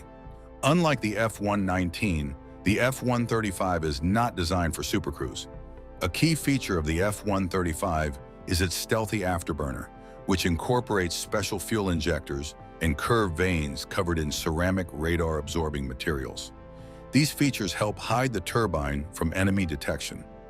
During its early development, the afterburner experienced issues with pressure pulsations, or screech, at low altitudes and high speeds. The engine's low observable nozzle has 15 partially overlapping flaps that create a sawtooth pattern at the trailing edge. This design reduces the aircraft's radar signature and also creates vortices that lower the infrared signature of the exhaust plume. Due to the engine's large size, the U.S. Navy had to adjust its underway replenishment system to ensure the F-35 could be supported during ATC logistics. The F-35 integrated power package combines multiple systems into one, handling power and thermal management, as well as the environment control, auxiliary power unit, engine starting, and other essential functions. The F-135 PW600 engine for the F-35B includes a shaft-driven lift fan that enables the aircraft to take off and land vertically. This system, developed by Lockheed Martin and Rolls-Royce, includes the lift fan, a drive shaft, 2 roll posts, and a unique 3-bearing swivel module, or the 3BSM. The 3BSM nozzle has 3 bearings shaped like a short cylinder, and as the motor spins the edges, the nozzle swivels from a straight line to a perpendicular position. This allows the engine's exhaust to be directed downward at the rear of the plane, providing vertical thrust. The nozzle is moved by a fuel-hydraulic actuator, which uses pressurized fuel for movement. Unlike the Harrier, which relies entirely on engine thrust for lift, the F-35B combines the nozzle's thrust with the lift fan. The fan is powered by the engine's low-pressure turbine through a drive shaft and is located near the front of the plane to balance out the force from the nozzle. For roll control during slow flight, the F-35B uses roll posts mounted on the wings that direct engine bypass air to help steer the plane. In the 1990s and 2000, an alternative engine for the F-35, the General Electric/Allison/Rolls-Royce F-136 was being developed. The F-136 was based on the General Electric YF-120 engine and was said to have a higher temperature tolerance than the F-135 due to its design, which made better use of the engine's airflow. However, the F-136 project was canceled in December 2011 due to a lack of funding. The F-35 is expected to receive engine upgrades over time to meet new threats and improve performance. In 2016, the Adaptive Engine Transition Program was launched to explore adaptive cycle engines with the goal of re-engineering the F-35. By 2016, both General Electric and Pratt & Whitney received contracts to develop 45,000-pound force-thrust engines, called XA-100 and XA-101. While these new engines could potentially replace the F-35 current engine, Pratt & Whitney is also improving the F-135 with the engine core upgrade, which enhances thrust, fuel efficiency, and cooling capacity by 5% and 50% respectively to support future upgrades. In 2023, the USAF chose the F-135 ECU over the AETP engines due to concerns about the cost and risks of the XA-100, even though it could have entered service by 2027. One thing that gives the aircraft an edge over other airfighters is that it is designed to be easier to maintain than older stealth aircraft. About 95% of the parts that can be replaced in the field are accessible with just one step, meaning nothing else needs to be taken out to reach the part. For example, the ejection seat can be replaced without having to remove the canopy. The F-35 also uses a radar-absorbing material that is stronger, easier to handle, and dries faster than older coatings. This new material could be used on other stealth aircraft, like the F-22, to help improve durability. The F-35 skin is designed to reduce corrosion, using better filler and drainage than the F-22. The flight control system is powered by electro-hydrostatic actuators instead of traditional hydraulic systems, and lithium-ion batteries can take over in emergencies. The USMC's first aircraft maintenance field training detachment used the lessons from the USAF to improve their F-35 operations by taking advantage of the common features across all variants. The F-35 was originally supported by a system called Alice, which was meant to track parts and allow any F-35 to be serviced anywhere. However, Alice faced many problems, like unreliable diagnoses and security issues. As a result, it's being replaced by Odin, a more efficient, cloud-based system. Odin started replacing Alice at various military bases in 2020, and by 2022, multiple sites had transitioned to Odin. The new system performs twice as well as Alice, offering improved reliability and efficiency. While the F-35 Lightning II is still considered one of the most powerful fighters in the world, the U.S. Air Force is already planning ahead with its next-generation air dominance program. Although there's no exact definition for fifth-generation aircraft, experts agree that stealth is a key feature. While the F-35 is expected to remain a dominant force in the skies for many years, the U.S. Air Force is already focusing on its next-generation strategy. First envisioned in 2014, the NGAD Next Generation Air Dominance Program aims to ensure continued air superiority. The fighter's design will center on 5 key technologies: advanced weapons, stealth, digital design, propulsion, and thermal management. Although the exact definition of 6th-generation technology is still unclear, the features that would be included in the NGAD program are expected to surpass the capabilities of current 5th-generation fighters. One of the most significant changes will be the integration of artificial intelligence and unmanned aerial vehicles into the NGAD. These unmanned systems are expected to work alongside a 6th-generation fighter jet, creating a more dynamic and flexible combat force. In fact, the United States Air Force is moving away from the traditional idea that a fighter jet must always be a single crewed aircraft. This shift in thinking is also being explored in Beijing, where China is looking into similar concepts. Although the United States was the first to introduce a fifth-generation fighter, it may not be the first to deploy a sixth-generation successor in the skies. The Air Force has revealed that demonstrator NGAD aircraft are already taking to the skies, and a contract for its official development could be awarded within the next year. As reported by Breaking Defense, the Department of the Air Force issued a classified solicitation to industry for an engineering and manufacturing development contract for the next-generation air dominance platform, with plans to award the contract in 2024. Given the current security threats, launching the military's next-generation fighter program is crucial for maintaining America's air superiority. The F-35 might just be getting the biggest upgrade in modern fighter jet history. While most people think the future of air combat means building brand new sixth-generation fighters from scratch, Lockheed Martin is taking a completely different approach. Instead of starting over, they are pushing the F-35 to its absolute limits, adding cutting-edge technology that could rival jets that haven't even been built yet. What kind of firepower would the upgraded F-35 carry, and how do they give the United States an edge over other countries in battle? Join us as we dive into Lockheed Martin's plan and whether their evolution over revolution approach can actually work. In military aviation, there is always a debate: push for brand new tech or keep improving what already works. Lockheed Martin isn't sitting around talking about it. They are upgrading the F-35 to pack in features that edge it closer to sixth-generation fighter capabilities. It's a bold move that leans into evolution over reinvention.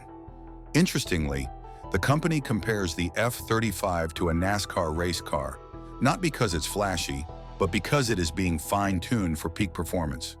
Instead of building something entirely new, they are squeezing every bit of potential out of a proven platform. The big question now is whether this strategy can hold up against next-gen competition, like Boeing's upcoming F-47. Boeing's F-47 is shaping up to be the Air Force's next big step in fighter jet development. It's part of the next-generation air dominance program, which has been focused on finding a replacement for the F-22 Raptor. This new aircraft is being built with air superiority in mind and could end up being the first sixth-generation fighter in the United States military. The Air Force is planning to acquire at least 185 units of the aircraft, with the final count subject to adjustments depending on funding and operational needs. Design targets include a combat radius of over 1,000 nautical miles, allowing for long-range strike missions and sustained patrol coverage. Projected top speed is set to exceed Mach 2, continuing the tradition of high-velocity performance seen in previous United States air superiority platforms. Despite this plan, the F-35's development kicked off in the mid-1990s under the Joint Strike Fighter program, which set out to build one aircraft that could handle missions across different branches of the military. The first prototype, called the X-35, flew for the first time in October 2000, showing that the concept had real potential. After that, it took another 5 years of engineering and testing before the first full production model, the F-35A, was ready to fly. That flight marked a major step forward, proving the program's goals could be met with a fully functional aircraft. From the start, the team behind the F-35 set out to build a flexible fighter jet that could take over for most of the United States military's existing aircraft, with different versions designed for each branch. Unlike the F-22 Raptor, which was built for a more specific role, the F-35 Lightning II got its name as a nod to the Lockheed P-38 Lightning from World War II, a way to link today's technology with a legacy of past innovation. The project also brought in a wide range of international partners, aiming to make the jet the most widely used fighter across global military forces. Lockheed Martin's plans for the F-35 have delivered strong results, with key milestones showing how widely the aircraft has been adopted. In early 2024, the company marked a major moment by finishing the 10,000th F-35 airframe. That figure highlights how much demand the jet has generated across military forces around the world. Fifth-generation fighters stand apart from earlier models not just because of their stealth-focused design, but because of the advanced computer systems running inside. The F-35 in particular is often described by engineers as a flying computer, thanks to the level of onboard processing power that drives its performance. If anyone asks around at Lockheed Martin about the toughest part of building the F-35, mission systems tend to come up first. That makes sense, considering the Block 3F software needed over 8 million lines of code just to run. The scale of that complexity becomes even clearer when looking at the upcoming Block 4 update, which pushes things even further in terms of computing power and system capability. The Block 4 upgrade is being rolled out in stages from the late 20s through the mid-30s to keep systems running smoothly and maintain full operational performance. The update adds a range of improvements to the F-35, including new weapons built for the platform, specialized armaments for international users, upgraded sensors for improved situational awareness, and the AN/APG-85 radar system with better detection and tracking capabilities. The upgrade also adds stronger electronic support systems to help the aircraft spot and respond to threats more effectively. Video data sharing has been improved to support better coordination with other units. One of the biggest changes is the shift to agile software development, which speeds up how updates and improvements are delivered compared to older methods. A major part of the Block 4 upgrade is Technology Refresh 3, or TR3. It brings faster processors and more memory to the F-35, making it better equipped to handle complex missions and advanced computing tasks. This update keeps the aircraft responsive and reliable under demanding conditions and sets the stage for future upgrades as mission needs and threats continue to evolve. Lockheed Martin is working on upgrades to the existing Pratt & Whitney F-135 engines used in the F-35 fleet, while also looking into adaptive engine technologies. These new systems are designed to change performance settings on the fly, depending on mission needs and operating conditions. The Adaptive Engine Transition Program, or AETP, was launched in 2016 to push development of next-generation propulsion systems. In 2018, Pratt & Whitney received contracts to build 2 experimental engines, the XA-101 and XA-100, each rated at 45,000 pounds of thrust. By 2021, the program had made solid progress toward changing how fighter aircraft engines are built and perform. The Adaptive Engine Initiative was restructured and rebranded as the Adaptive Engine Development Program, expanding its scope to cover a wider array of military aircraft instead of concentrating on just one. In 2022, the Air Force launched the F-35 Adaptive Engine Replacement Program to begin readying both the aircraft and its infrastructure for future integration of these advanced propulsion systems once they reach operational maturity. In 2023, military leadership chose to focus on upgrading the current F-135 engine through a program called the Engine Core Upgrade, or ECU, instead of moving forward with brand new engine designs right away. The Engine Core Upgrade brings notable gains in key performance areas, boosting thrust and fuel efficiency by 5% and improving cooling capacity by 50%. These changes are essential for meeting the demands of the Block 4 feature set. The upgraded cooling system is critical due to the increased heat produced by the advanced systems in Block 4. Without proper thermal management, extended missions could see reduced performance and reliability. The ECU method delivers immediate improvements while keeping the existing engine platform intact, sidestepping the risks tied to adopting entirely new propulsion technology. The Air Force has held off on swapping out the F-35's engines for the experimental XA-100 models from the adaptive engine programs. That doesn't rule out the possibility of upgrades later on, possibly in the 30s or 40s, once the technology is fully developed. For now, these adaptive engines are expected to first appear in the Next Generation Air Dominance Fighters, or NGAD. Designing those aircraft around the engines from the start makes it easier to fully integrate the new propulsion systems, rather than trying to retrofit them into platforms built for older technology.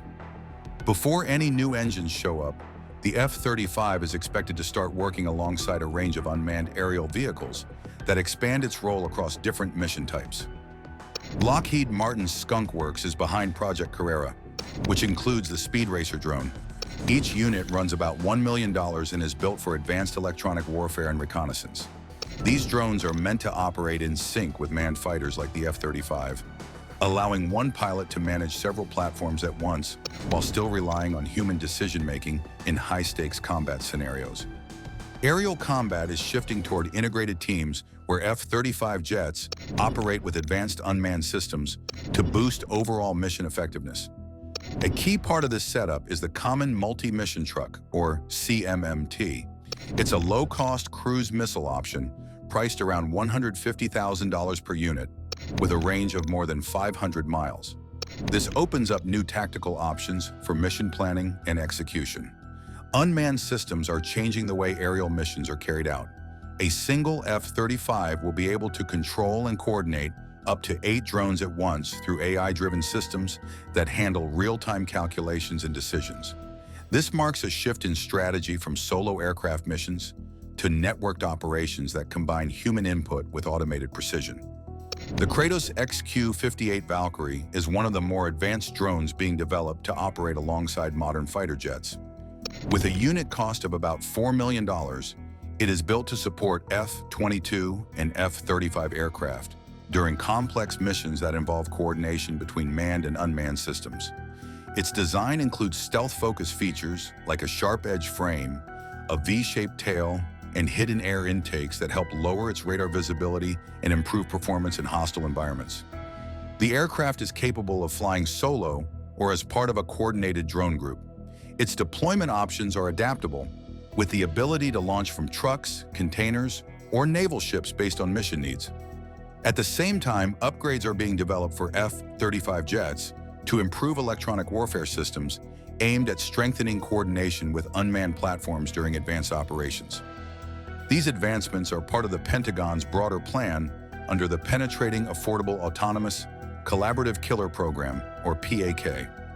The goal is to develop cost-effective systems that deliver strong performance in combat scenarios. Although the Valkyrie measures only about 30 feet in length, it can carry up to 1,200 pounds of weapons, making it a valuable asset in combined operations involving both crewed and uncrewed aircraft. The payload capacity of the aircraft supports a range of munitions based on mission needs, including precision-guided missiles for targeted strikes and area-effect weapons for broader tactical use. This adaptability allows commanders to adjust drone configurations as battlefield conditions change without needing separate aircraft types for each scenario.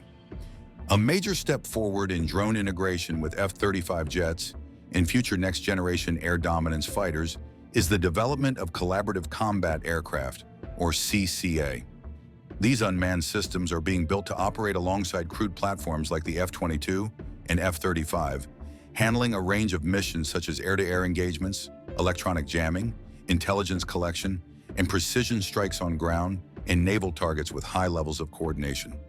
Collaborative combat aircraft are a leap beyond earlier loyal wingman drone designs, which relied heavily on human control. These new systems are equipped with advanced AI, allowing for full autonomy, quick adaptation to mission changes, and lower costs compared to conventional military jets. The United States Air Force is aiming to field around 1,000 of these drones, 600 paired with 300 F-35s and 400 supporting 200 NGAD fighters. That number could grow to more than 2,000, depending on how many drones each aircraft can handle during missions. Lockheed Martin is changing the trajectory of the F-35 Lightning with plans to bring in 6th-generation technology from the Next Generation Air Dominance program. CEO Jim Taiclet confirmed that the upgrades will push the jet's capabilities beyond its current level, aiming for what he calls 5th Generation Plus. The overhaul includes integrating cybernetics across the aircraft's systems and looking into a fully unmanned version that could fly without a pilot on board. One of the most talked about moments from the CEO's announcement was a challenge issued to Lockheed Martin's engineering teams. The target: deliver 80% of 6th-generation capability at half the cost. That statement has stirred debate across the defense sector and among aviation analysts, signaling a major change in how future combat aircraft might be developed and funded. The idea centers on turning the F-35 into what some in the industry are referring to as an NGAD Lite, a version that offers many of the advanced features expected from 6th-generation fighters, but at a lower cost. That approach could make it viable for more military buyers. Lockheed Martin has emphasized that it isn't trying to go head-to-head with Boeing for the official NGAD contract. Instead, the focus remains on upgrading the F-35, which continues to be a key part of the company's defense lineup and a major source of revenue. Lockheed Martin's strategy makes use of its current experience in manufacturing setup, sidestepping the expense and uncertainty tied to building a brand new aircraft. This method of upgrading the jet has led to comparisons within defense circles to high-performance cars, with some referring to it as the NASCAR or Ferrari version. The label highlights how the existing airframe is being enhanced with advanced tech drawn from both the F-35 and NGAD programs. The upgraded jet is expected to benefit from the same advanced systems being built for sixth-generation fighters. That includes hypersonic weapons capable of striking at extremely high speeds, laser-based defenses designed to counter incoming threats, and sensor suites that offer a high level of situational awareness during operations. The new technology being added to the jet brings up a key question. If it can match the capabilities of sixth-generation jets like the NGAD, is there still a need to build those next-gen platforms from scratch? This could change military planning, not just in the United States, but also among allied countries already flying the F-35. Upgrading current fleets might be a more practical option than investing in entirely new aircraft, especially when cost and export limitations are factored in. The F-35 packs some seriously advanced mission systems that make this fighter jet stand out from everything else in the sky. The whole setup revolves around getting all the different sensors and avionics to work together, creating what's basically a super enhanced view of everything happening around the aircraft. At the heart of it all sits the Northrop Grumman AN/APG-81 radar, an active electronically scanned array system that does way more than just detect targets.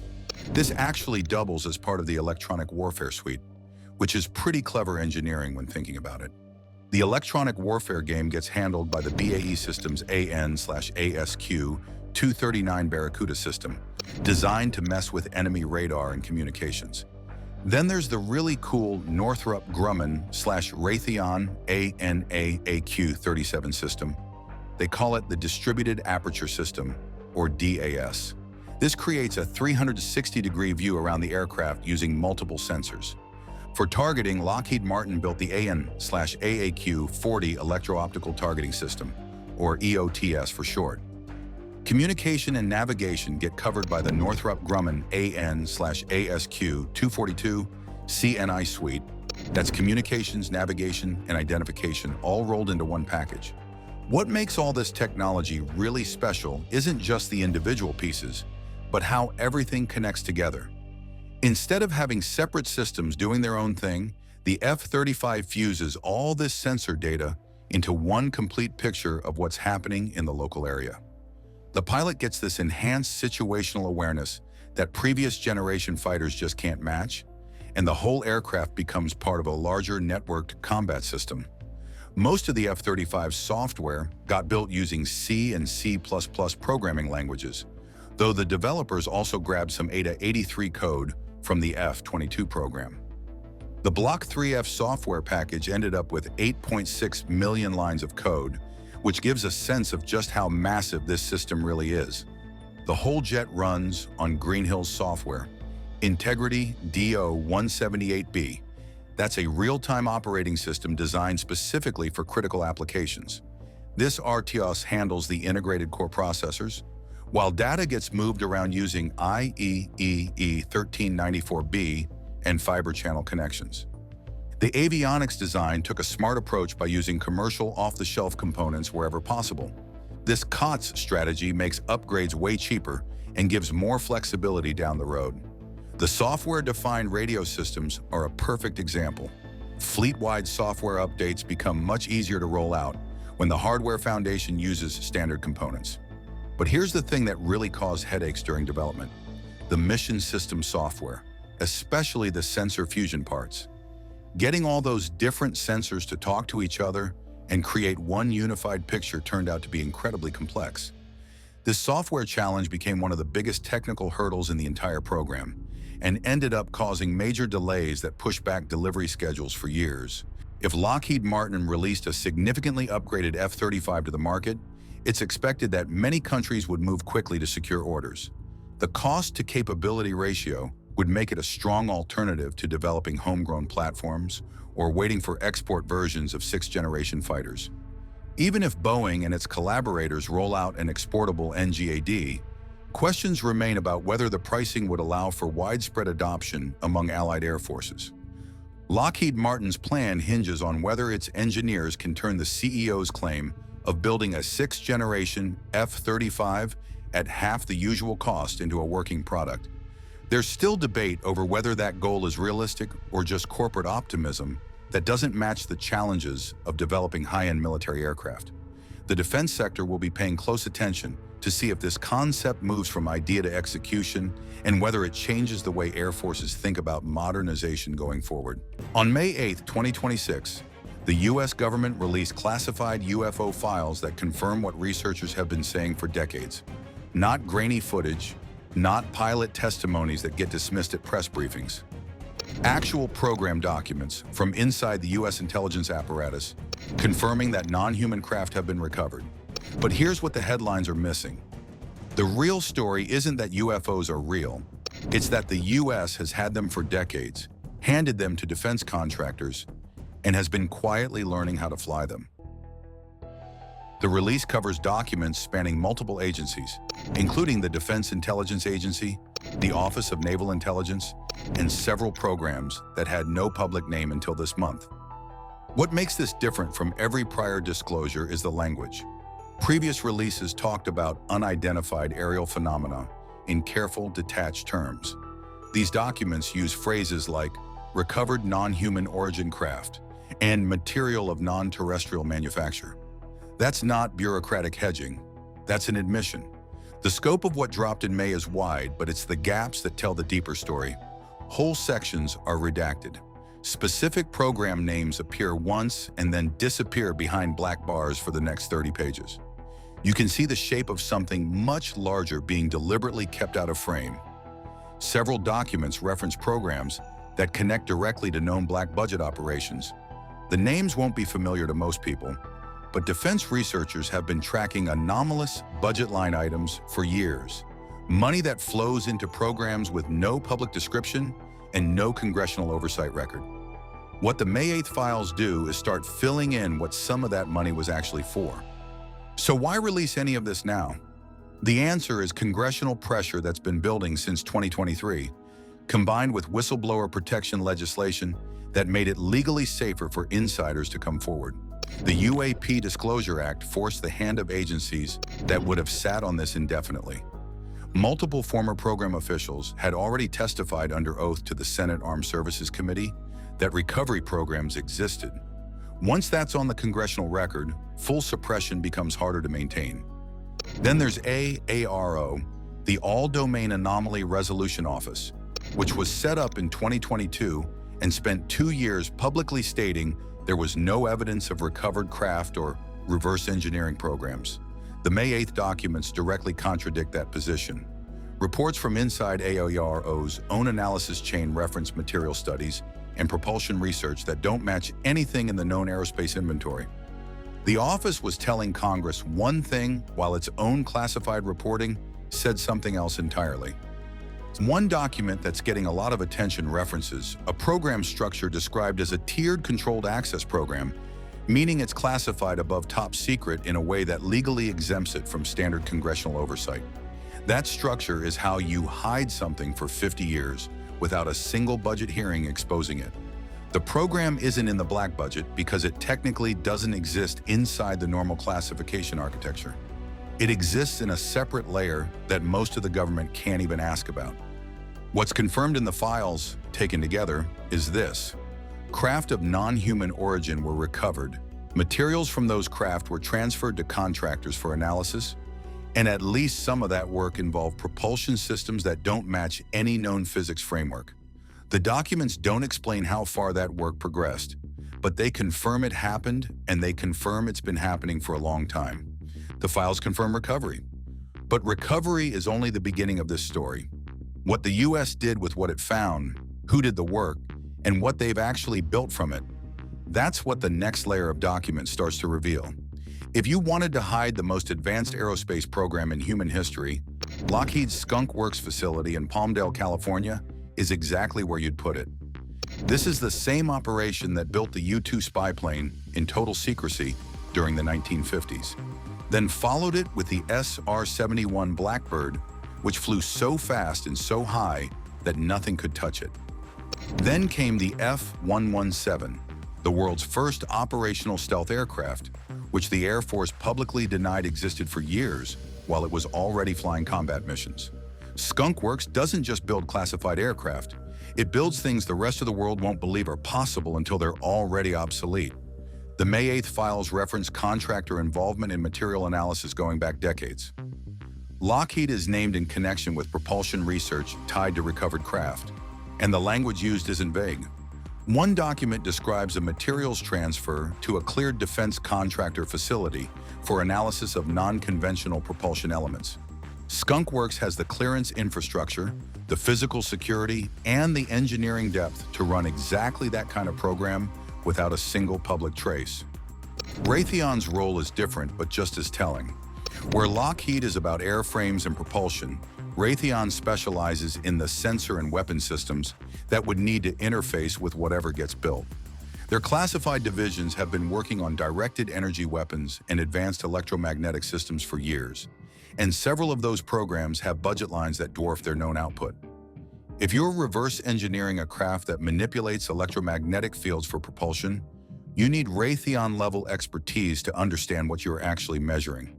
Their involvement points to a program that's moved well past basic materials analysis into something that requires operational hardware. The structure that makes all of this legally possible is called a Controlled Access Program, or CAP. It sits above top secret clearance and operates outside the standard congressional budget review process. A program inside a CAP doesn't appear in defense appropriations hearings. It doesn't get reviewed by the Armed Services Committee. The people running it can legally tell senators it doesn't exist, because inside the classification framework, it technically doesn't. This is how you spend decades and billions of dollars on something with no public record. The money moves through layers of contractor sub-accounting that were specifically designed to be untraceable. Bob Lazar described this exact architecture in 1989. He said he worked at a facility near Area 51 called S4, where 9 recovered craft were stored and studied. He described a propulsion system built around a stable isotope of element 115, which he called moscovium, that generated a gravitational field used for propulsion. At the time, element 115 didn't officially exist on the periodic table. It was synthesized and confirmed in 2003. Lazar's technical descriptions were specific enough and accurate enough on points that couldn't have been guessed, that dismissing him as a fraud requires ignoring a lot of inconvenient detail. The May 8th files don't mention him by name, but the propulsion research they reference lines up with what he described 37 years ago. Where does the money come from? Defense analysts who track black budget allocations have flagged a category of aerospace spending that's grown by roughly 300% since the early 2000s, with no corresponding increase in known program output, no new aircraft, no announced propulsion contracts, no patents filed. That money went somewhere, and based on what the files released describe, the answer is becoming harder to argue with. Start with what Navy pilots actually recorded, because that's where the physics breaks down in a way you can't explain away. The Tic Tac incident from 2004 gave us something rare: military sensor data, trained observers, and a craft that performed maneuvers no known aircraft can execute. Commander David Fravor watched it drop from 80,000 feet to sea level in under a second, stop dead, then accelerate in a completely different direction with no transition, no arc, no deceleration curve, just an instantaneous change of vector at speeds that would reduce a human pilot to a stain on the seat. The G-force involved in that kind of movement, by any conventional physics calculation, would be somewhere between 400 and 700 Gs. A human body starts losing consciousness around 9 Gs. Whatever was inside that craft, if anything was, it wasn't being subjected to the same forces the airframe was generating. That's the first thing that separates these craft from everything else. They don't appear to be affected by inertia. When your car accelerates, you feel it push you back into the seat because your body has mass and resists the change in motion. These craft move as if that relationship between mass and acceleration has been switched off. The engineering community's best working theory is electromagnetic field manipulation, where the craft generates a localized field that essentially warps the space it's moving through, so the craft and everything inside it moves together without experiencing the directional forces that would normally apply. You're not pushing through space, you're moving the space around you. Then there's the propulsion signature, or more accurately, the complete absence of one. Every aircraft ever built leaves traces: heat bloom from engines, exhaust gases, a pressure wave that generates a sonic boom above the speed of sound. These craft produce none of that. Radar tracks them at speeds well above Mach 1 with no sonic signature. Infrared sensors find no heat output. There's no jet wash, no plasma trail, nothing that conventional propulsion would leave behind. Whatever is moving them isn't burning anything and isn't pushing against the air. The altitude performance compounds this, from a standing hover at low altitude to above 80,000 feet in a matter of seconds, with no acceleration phase, no engine spool-up, no detectable thrust vector. That's not improved propulsion, that's a different category of physics entirely. Stealth properties add another layer. These craft don't just absorb radar the way an F-22 does with its angled surfaces and radar-absorbing materials. They disappear from multiple sensor types simultaneously. Radar, infrared, optical tracking, all go blank at the same moment. That kind of cross-spectrum disappearance suggests the craft can manipulate its own electromagnetic signature across every detection wavelength at once, not just deflect one type of sensor. Now factor in the TR-3B, a triangular craft reported independently by dozens of witnesses across multiple countries over the past 30 years, always described the same way: silent, slow-moving at low altitude, capable of accelerating away at speeds that leave no trace on radar. The consistency of those descriptions across unconnected sources is hard to write off. If the reverse engineering programs described in the May 8th files produced a flying prototype, a triangular platform would be a logical airframe choice for a craft using field-based propulsion rather than conventional thrust. Even replicating 20% of what these craft can do would make the result invisible to every air defense system on the planet. No radar lock, no heat-seeking missile track, no intercept solution. If the US has crossed that threshold, the gap between American air power and every other nation isn't measured in generations. It's measured in physics. China's DFZF hypersonic glide vehicle tops out around Mach 10. Russia's Avangard system reaches Mach 27 under ideal conditions.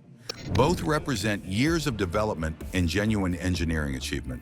They're also still moving through the atmosphere the same way a rock moves when you throw it, subject to drag, heat, gravity, and tracking solutions that improve every year.